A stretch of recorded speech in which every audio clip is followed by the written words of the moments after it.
Thank you for having me. I'm the founder of Ziva. We are a payment app for anyone between the age of 10 to 25 years old. So if your parents, you could give your kids an app to manage money. If you're a high school or a college student, you could have your own banking app. The journey of Ziva began about 15 months back when my 16-year-old brother was trying to open a bank account in Saudi. It took him about 6 weeks to get his bank card. And when he got his card, his dad's name was written on the card. And every time he made a transaction, I remember an SMS used to go to my dad saying he made a transaction from this location, right? 2 days before Valentine's Day on 2021, he made a transaction. And my dad, who has been there in Saudi for about 2 generations, super conservative, realized that my 16-year-old brother had a girlfriend. And that was the time he got grounded and he started using my credit card. It did not make any sense to me because me and my co-founder Noah, we were both born and raised in Saudi, grew up all our life in Saudi, struggled to open a bank account. 10 years later, the same problem persisted. And that was a time when I quit my consulting job, moved to Dubai. My co-founder Noah, she quit her PhD from US, moved to Dubai. We started building Ziva, which is one app to manage all things money for Gen Z. Uh, can we change the slide if you don't mind? So essentially what we do is simple. All right. And anyone between the age of 10 to 25 years old, they can come to our app, they can shop, they can pay, and they can save. The idea was simple, right? Anyone between the age of this segment, banking products are not made for them. They're made for my parents, they're made for their parents, and likewise. And things have not changed, especially in this part of the world. We were thinking, why not reimagine the entire experience, build the largest platform where Gen Zs can trust, grow with them as they grow older, and offer more products and upsell to them. Uh, the journey was simple in terms of technology. We were able to develop the app in 3 months, but it took us 15 months to get launched over here, thanks to the regulations in this part of the world. Having said that, we were able to launch in this beginning of this year. We have crossed more than 150,000 users in this part of the world who are extremely, like between the age of 18 and 25. Uh, we have raised about 4 million from the largest investor in Silicon Valley, which is Y Combinator, from Dubai founders, Dubai Future District Fund, which is Dubai Rulers Fund, Mubadala's Hub 71, and MasterCard also. We are backed by MasterCard. Essentially, we are not a bank, just to be very clear. We are building the lifestyle app for Gen Z, which Gen Zs love. And we are actually doing this through a community-oriented approach with technically $0 spent on customer acquisition, more or less. And the journey was not really easy for us. We spent about 15 months figuring out what's the right channel until we cracked TikTok to an extent where we did not have to utilize ads or anything to get there, purely organic to our user base.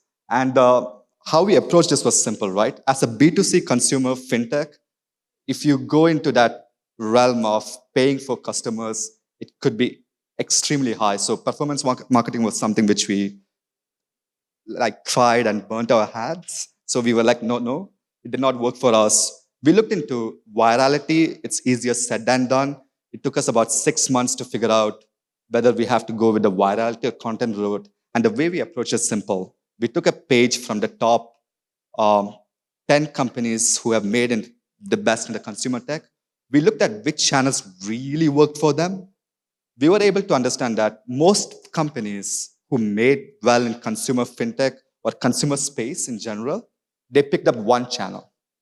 Now, for us, this was a big learning because what we were doing initially before we got our first thousands of users we were doing performance marketing, we were doing referrals, we were doing content, name it all.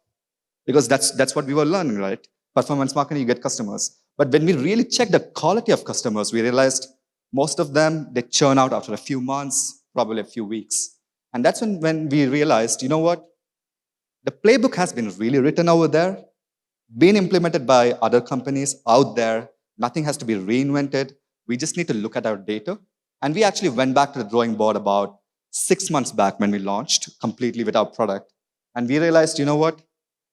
If any product is there in the consumer fintech which people are using to pay, referrals make sense for us or content would make sense for us. We, in fact, spent about 8 weeks trying to optimize our data. We realized that those customers who used to at least invite 5 friends to the app.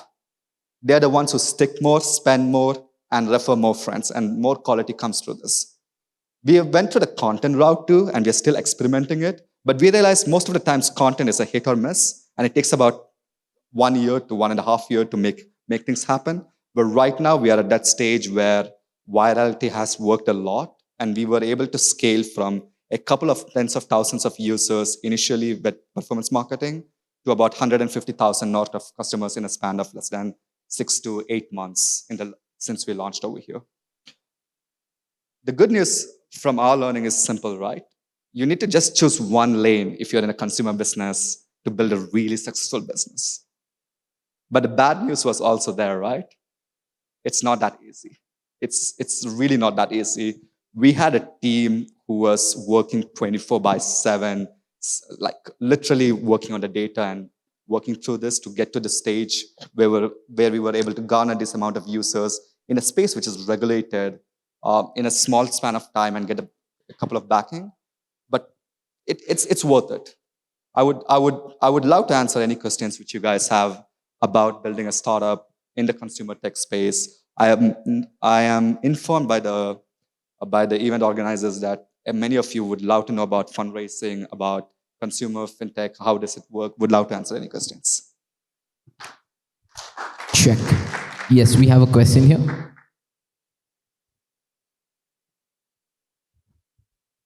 Hi. Well, I will not talk about funding or anything of that sort, but primarily what I want to really know about is I know how you mentioned it already, that how regulated this part of the world is. So how did you manage to break through, or break the barriers of compliance and regulation here, and how have you entered this market? While Saudi is very different as a market, and UAE is very different as a market. So how are you? How did you manage to do that? So your question is, how did we manage to crack the regulations in the span of time? Am I correct? So we started back in Saudi. I used to work as a management consultant with Ministry of Finance. We realized the government was spending billions of dollars into financial literacy, and likewise, but the banks, they did not want change. Yes. We spoke with the regulators in Saudi. We realized Saudi is probably 3 years to 5 years behind UAE, and UAE is far ahead of the curve when it comes to GCC. So we thought, you know what? And we are from a technology background. We are never from a finance background. We were like, you know what? Let's build the app. We'll figure out the regulations as we go. It took us 3 months to build the app. In that 3 months, we were contacting about 16 CEOs of the major banks in UAE. All the 16 of them, they were like, nope. They had this zero-sum mindset where they did not want to give the piece of the pie. So it was a lot of closed doors, and it was really a big struggle. But what really changed us was MasterCard. So what MasterCard did was, when they saw our product and solution and how we localized to the region, they actually vouched for us and pushed us to their partner banks and said, this is a MasterCard product. And those banks which said no to us, they started coming back. And then we got a partner bank who actually welcomed us. And then we went through the entire regulation space, and we were able to launch in UAE. We tried to replicate the same in Egypt. We got the second largest bank, which is Bank Masr, to back us in Egypt. We did not decide to launch because of the latest regulations in Egypt, which changed the course. In Saudi, we got the third largest bank to back us. We are going through the regulatory phase to launch over there. Regulations over here is a bit tricky. I hate to say this, but what really matters is who you know, rather than going through the process. Because if you go through the process, it takes a lot of time, and most of the time, you hit the roadblocks. So make sure you know the right folks who can actually give you an intro, and make sure you have a good product so you can actually stand out, and it can really open the crack. And being persistent really helps. Interesting. I guess we'll talk later. Absolutely.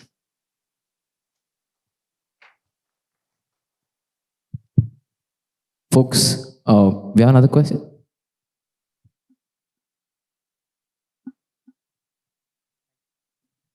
Hi. Hi. Hello. So that's really commendable, the amount of work that you guys have done in so little time.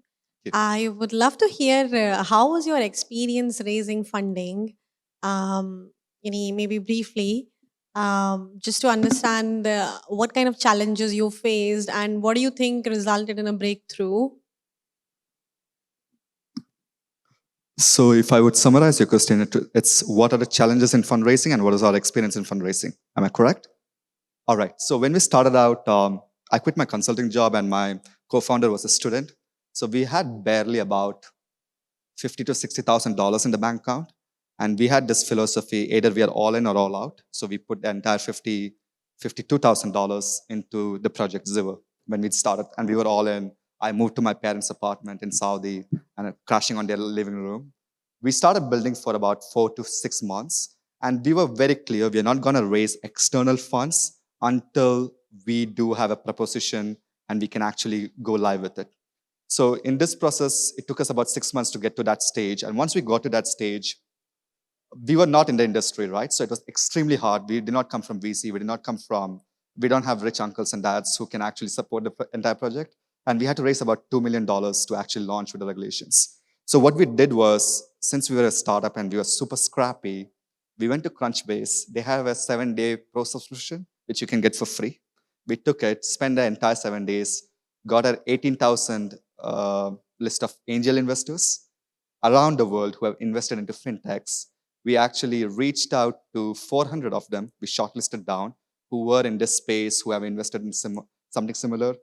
About 320 of them replied to our cold emails with a no. 179 of them took an online Zoom call because that was during the pandemic times with us. And 179 of them said no to us. The 181th person who took the call was the CEO of InstaShop. He was the first $200,000 check which he got into the firm. So that was a breaking point to us. We were able to actually go from coding ourselves to thank you to hiring a small team of 2 or 3 folks to help us. But then the next check was even more harder. In this part of the world, even with that kind of check, you really cannot make a difference unless you have some big backing. So we were really lucky enough to actually get accepted into Y Combinator. So Y Combinator, just to give you a perspective, is one of the early stage startup funds based in Silicon Valley who invest in top 1% of the startups globally. They have invested in Airbnb, Dropbox, Stripe. We are the only fintech consumer company they have invested in Middle East and North Africa.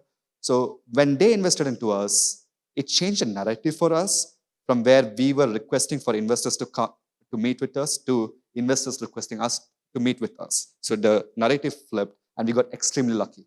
And this was because of our team. It had nothing to do with me. We got super lucky about that. But what was a major challenge in fundraising in the early stages, when you have limited traction in terms of revenue and the product, it's really hard to get that kind of investor base to come into you and believe in your project. It really takes a lot of convincing, and most of the time it's better you don't take external fundraise unless it's absolutely necessary, because it's going to have a lot of constraints.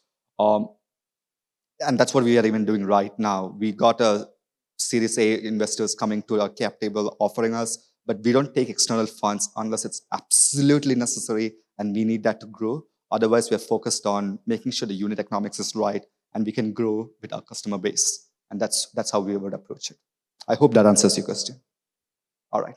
Web Engage. Retention simplified.